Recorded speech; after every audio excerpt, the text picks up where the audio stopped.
Yo, what is up YouTube, man? Today I'm going to be showing you guys how to make the best offensive oriented 4 on NBA 2K22 current gen. Real quick, if you guys are new, if you want to drop me a like and subscribe, of course I would appreciate it a ton. It helps me out a ton. Let's get right into the video. So we're going to be making it at the power forward position. It is called a 4, so you have to make it a power forward to get the name. You know, if you made something similar at a center, it would be an offensive oriented 5, yada yada yada. You guys know how the names work in this game.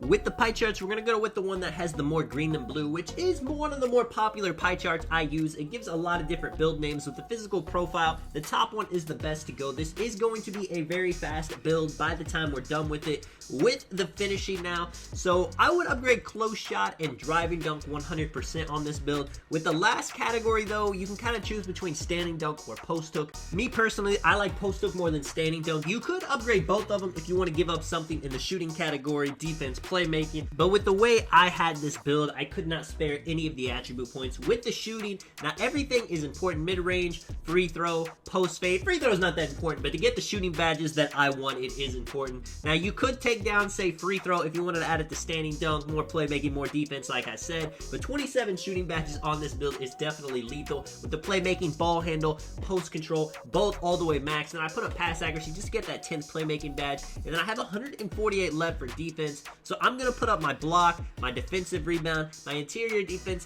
and my offensive rebound. Now, you guys may be wondering, no perimeter, no lateral, no steal. You're not going to be that great of a defender with this build. You're not going to be a rim protector. You're not going to be a lockdown. But I envision myself playing this build at the 1v1 court most of the time, you know, post fade and dribbling a bit, shooting. It's not just, you know, you can get better defense, but what are you going to give up? You know, you're going to take down your shooting, your playmaking, your finishing. I mean, you got to give up something when you make crazy builds like this. With the height, 6'7", because we want to get that 75 ball control eventually. With the weight, 186, that gives us 82 speed. You see the acceleration is nice. The wingspan up to an 88. You see it increases stuff like post hook, driving dunk, close shot, and in the three-point mid-range, it goes down a little bit, but still high enough to shoot consistently. We got post-scoring takeover and shooting takeover. I'm going to go with post-scoring takeover since it does have fade, hook, and post control, and we get the name offensive-oriented for the comparisons. You know, they give you a Karl Malone comparison, which is something interesting to see.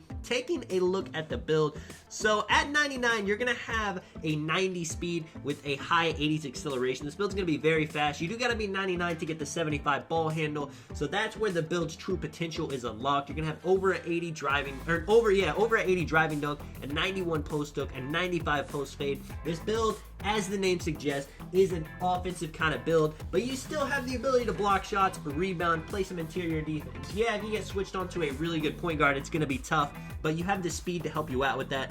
With the finishing badges, some limitless takeoff posterizer, slithery for the drives, and then with the post hooks, pro touch, hook specialist, and some grace under pressure is going to help that. That is, I feel, the perfect finishing badge setup for this build. When it comes to the shooting, you got 27, you know, all kinds of things you can do. Hot zone hunter, sniper, stop and pop. Let's say you're playing something like the ones, or you're being the main ball handler where you don't need badges like catch and shoot or corner specialist. You could throw on things like fade ace, green machine, blinders, dead eye, volume shooter, lucky 7 if you're playing the ones. That could be a really crazy badge. Mismatch expert might actually be something good on this build too, on playing the ones where you're going up against centers that are 7'3". You can be shooting over them. All kinds of ideas, and the mid-range and three-point are high enough to where if you put on difficult shots or circus threes, you could definitely be effective with those badges. With the playmaking badges, now 10, you know, not the most in the world, but you could still get quick first step. You know, you could put on quick chain. You're not going to have handles for days, unfortunately, because it is a power forward, so you can't dribble up like crazy. But in this game, stamina is not as bad as people make it seem. So if you know what you're doing, if you're dribbling to score, you can definitely make it work. And then defensive badges, 6, not too many, but putting on rim protector, chase down artist, some rebound chaser, clams, you know, maybe some hustle, you're going to be able to survive on defense. The speed and size is going to help you a ton, whether you're on a center or you're guarding a guard. Let me know what you guys think of the build, man. This is Tonic. I'll catch you guys in the next one. I'm out. Peace.